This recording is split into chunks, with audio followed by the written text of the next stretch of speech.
आज महाराष्ट्रातील थोर विभूती ख्यातनाम कीर्तनकार आदरणीय वंदनीय पूजनीय महामंडलेश्वर अमृत आश्रम स्वामी जन्मगाव नवगण राजुरी आणि आपल्या बीड जिल्ह्याचं नव्हे महाराष्ट्राचं भूषण टाळ्याच्या गजरात स्वागत करा.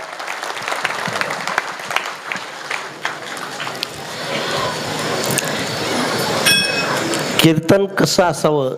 Short but sweet.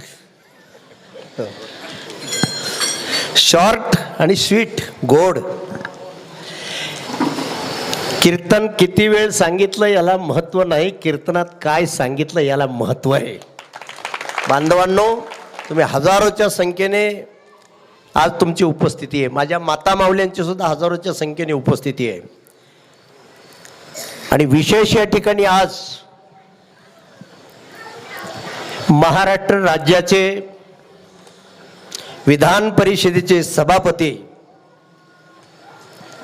आमचे परमस्नेही आणि जे तरुणांच्या हृदयाचं, प्रत्येकाच्या हृदयात त्यांचं ज्यांच्याबद्दल स्थान आहे, असे प्राध्यापक राम शिंदे साहेब आज या ठिकाणी उपस्थित आहेत. टाळ्याच्या गजरात स्वागत करा.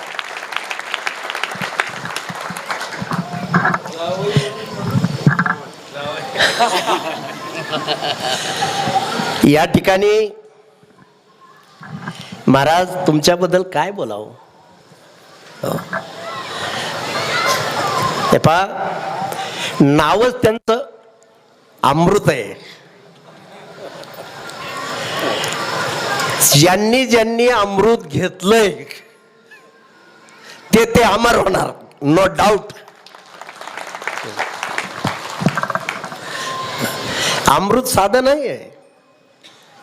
आता अमृत कोणी पाहिलं नाही, पण असं सांगितलं जातं की बाबा अमृत घेतल्यानंतर माणूस मरत नाही. ते अमृत आपण पाहिलं नाही, पण मी गॅरंटेड सांगाल, ज्यांनी ज्यांनी ज्ञानामृत प्राशन केलं हे कथा कीर्तनाच्या माध्यमातून, ते नक्की आदरामर झाले. त्यांचा इतिहास झालेला आहे. आणि म्हणून ज्ञानामृत फार महत्वाची गोष्ट आहे. मी तर सातत्याने सांगतोय, जगणं महत्वाचं नाही, जगायला काय जनावरही जगतात. जगण्यासाठी प्रपंचाचा खटाटोप आहे, जगायला कुणी जगतंय. जगणं महत्वाचं नाही, जागं होणं महत्वाचं आहे, जागृती येणं महत्वाचं आहे. आणि जागृती ज्ञानामृताने प्राप्त होत असते. इंग्रजीमध्ये एक म्हण आहे, डाकेनाना, no gift is greater than the gift of knowledge. जगात ज्ञानापेक्षा काही श्रेष्ठ नाही. आणि ज्ञान हे खऱ्या अर्थाने अमृत आहे. ज्ञान ही खरी आपली ओळख आहे, आपल्या देवत्वाचा परिचय. आणि ते ज्ञानामृत देण्याचं काम महाराष्ट्रभर ते करतात. आदरणीय वंदनीय पूजनीय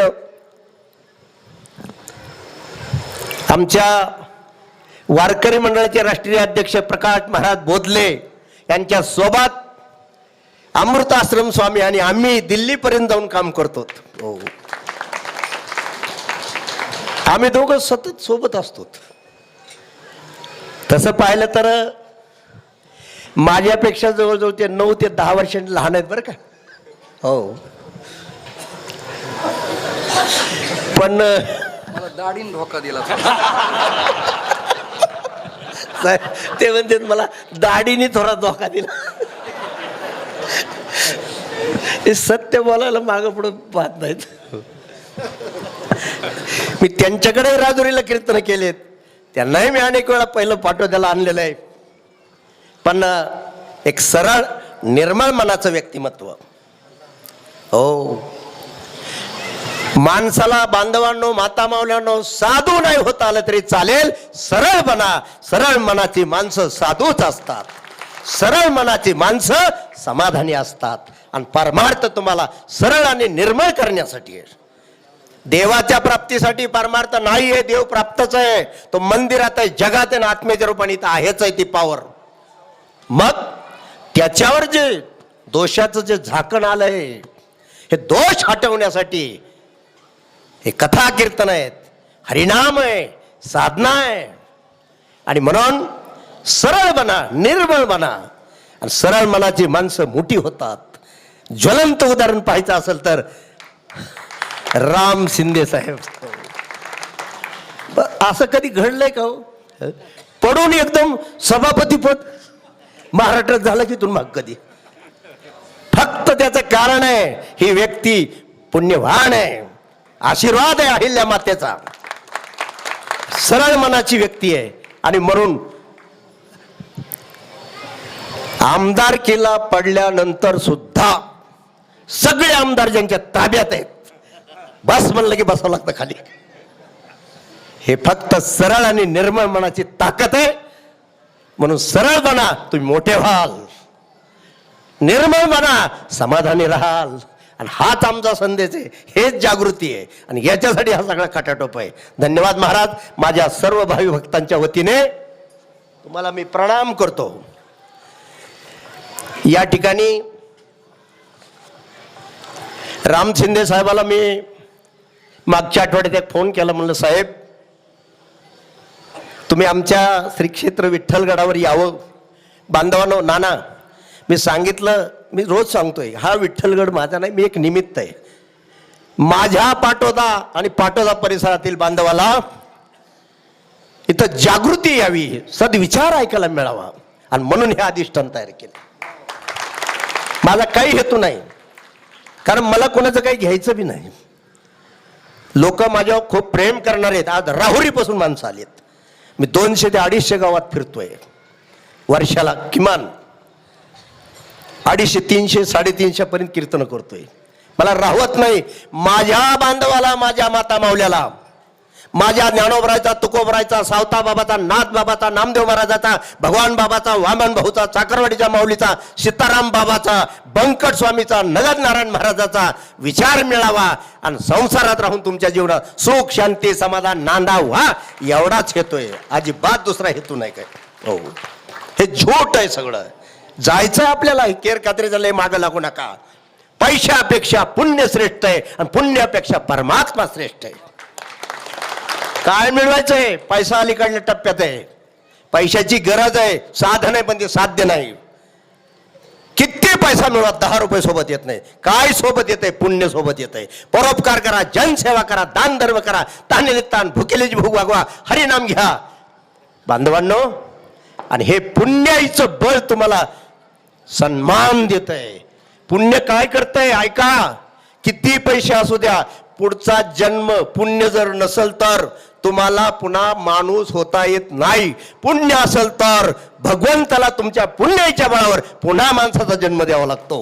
लक्षात ठेवा, स्वर्गातले देव म्हणता येतं. आणि म्हणून हा संदेश लक्षात घ्या. पैशापेक्षा पुण्य श्रेष्ठ आहे आणि पुण्यापेक्षा परमात्मा श्रेष्ठ आहे. पैसा कमवला फक्त सामान मिळेल, किराणा मिळेल, कापड मिळेल, गाड्या मिळतील, माड्या मिळतील. पुण्य कमावलं कुठेही जा, सन्मान मिळेल, पुन्हा माणसाचा जन्म मिळेल. पण जर तुम्ही परमार्थ केला, मल विक्षेपाज्ञानाचं आवरण जर घालवलं तर तुमच्या जीवनात समाधानच मिळेल. नो डाऊट, शंकाच घ्यायची नाही. हो, म्हणून पैसा कमवणं सामान्य कर्तव्य, पुण्य कमवणं विशेष कर्तव्य आणि परमात्म्याची प्राप्ती करून मुक्त होऊन जाणं मानवी जीवनाचं मुख्य कर्तव्य. आज खूप दिग्गज आणि अभ्यासू माणसं या ठिकाणी आहेत. तुम्हाला सर्वांना मी प्रणाम करतो. बांधवांनो, ही 2 गाडीची चाकं आहेत. संत आणि नेते दोघांची आपल्याला गरज आहे समाजाला. मी नेत्याला सुद्धा कधी कमी लेखलं नाही, तुच्छ लेखलं नाही. हे गाडीचं चाक आहे. दोन्ही गाडीची चाकं जर, राजूभाया, दोन्ही गाडीची चाकं जर ठीकठाक असतील तर हा रथ, जनता जनार्दनाचा रथ पुढे सरकत असतो. एक चाक जर फेल गेलं तर रथ पुढे सरकत नाही. आमचे नेते काय करतात? नेते या जनतेला सुविधा देतात. सुविधा देण्याचं काम नेते करतात. अरे सडका, पुलं, घरकुलं, शिक्षण हे देण्याचं काम नेते करतायत. सुविधा देण्याचं काम नेते करत असतात आणि सद्विचार देण्याचं काम संत करत असतात. सुविधा दिल्या तर परिस्थिती ठीक होत असते समाजाची, लोकांची. सुविधा दिल्यानंतर परिस्थिती ठीक होत असते आणि साधू संतांच्या विचाराने मनस्थिती ठीक होत असते. आम्हाला दोन्ही ठीक झालं पाहिजे, म्हणून आम्हाला नेत्याची गरज आहे, संतांची गरज आहे. आणि म्हणून राम शिंदे साहेबाला मी मागच्या आठवड्यात सहज फोन केला. साहेब म्हणले मी येऊन जातो बापू. आणि काल सकाळी सहज फोन केला. एवढी मोठी व्यक्ती कधी फोन लावा, तुम्हाला सांगतो रिकामे असले तर नक्कीच फोन उचलतात. हो, जोडलेत ते जनतेशी. अखंड जनतेची काळजी घेणारा जर नेता कोण असेल आमच्या जामखेड आणि कर्जत भागामध्ये, नव्हे नव्हे आता संपूर्ण महाराष्ट्राचं पाहतायत, आमचे प्राध्यापक राम शिंदे साहेब आहेत. खूप प्रेम देणार. आत्ता पाहिलं घरी छोटी छोटी मुलं, साहेब आम्हाला फोटो काढायचा, काढा काढा. त्या फोटोच आम्हाला अर्धा 10-20 मिनिटं उशीर झाला. प्रेम देणारा, give the respect and take the respect. प्रेम द्या, प्रेम घ्या. एक कर्तबगार व्यक्तिमत्व आहे, एक सरळ व्यक्तिमत्व आहे, निर्मळ व्यक्तिमत्व आहे. आणि ते आज आपल्या या पाटोदा परिसरामध्ये या श्री क्षेत्र विठ्ठलगड आले. सर्व भावी भक्तांच्या वतीने साहेब तुम्हाला मी कोटी कोटी धन्यवाद देतो, तुमचं अभिनंदन करतो. असं आज या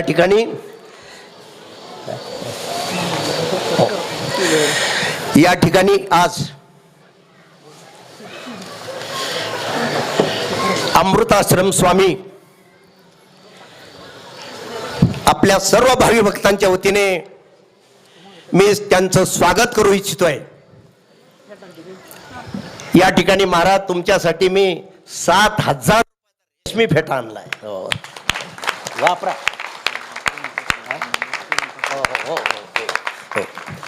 तर महाराजांचं स्वागत तांदळे महाराज, मालिंग महाराज आणि मी. या पटकन या, उठा, फेटा बांधा. दिग्विजय का बस, घ्या इकडे फेटा घ्या. या बुक्का घ्या.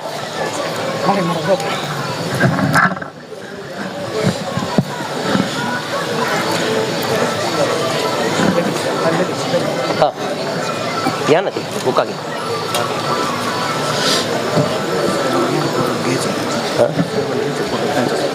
नाही त्यांच्या आपण करतो.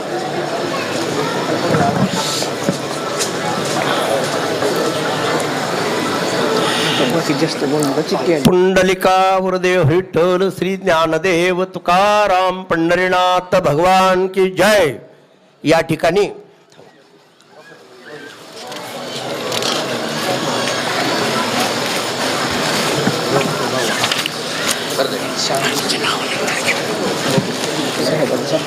हो, या ठिकाणी महाराष्ट्र राज्याचे विधान परिषदेचे सभापती प्राध्यापक राम शिंदे साहेब यांचं स्वागत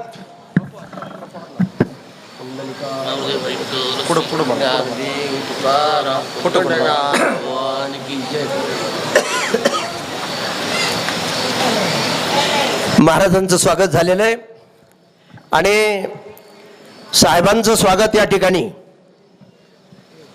मी काही बांधवाला बोलवतोय. मी स्वतः आमचे बंधू दादासाहेब रणदिवे तात्या, तुकाराम रणदिवे सर, राजू भैया जाधव नगराध्यक्ष, अरुण शेठ गवळी, गीते बापू, नवनाथ रणदिवे सर, रामेश्वर गोरे नगरसेवक, अंकुश गवळी सर, आनंदराव राऊत माजी सरपंच, बाळूआबा आवारे पैलवान आणि नामदेव रणदिवे यांनी ताबडतोब पुढे यायचंय. साहेब इथं पुढे या. साहेबांना फेटा तिथं पुंडलिका वरदेव हरिठ्ठल श्री ज्ञानदेव तुकाराम पंढरीनाथ भगवान की जय. हार घाला.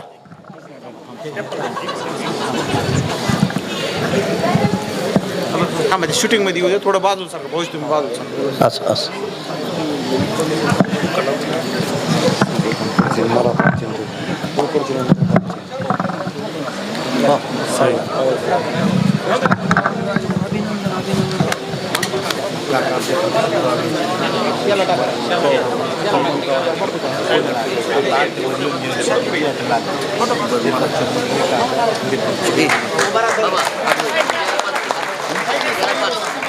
तेरा पास कुठली आहे ना तेरा पाच ते पडन ती ओके मालिक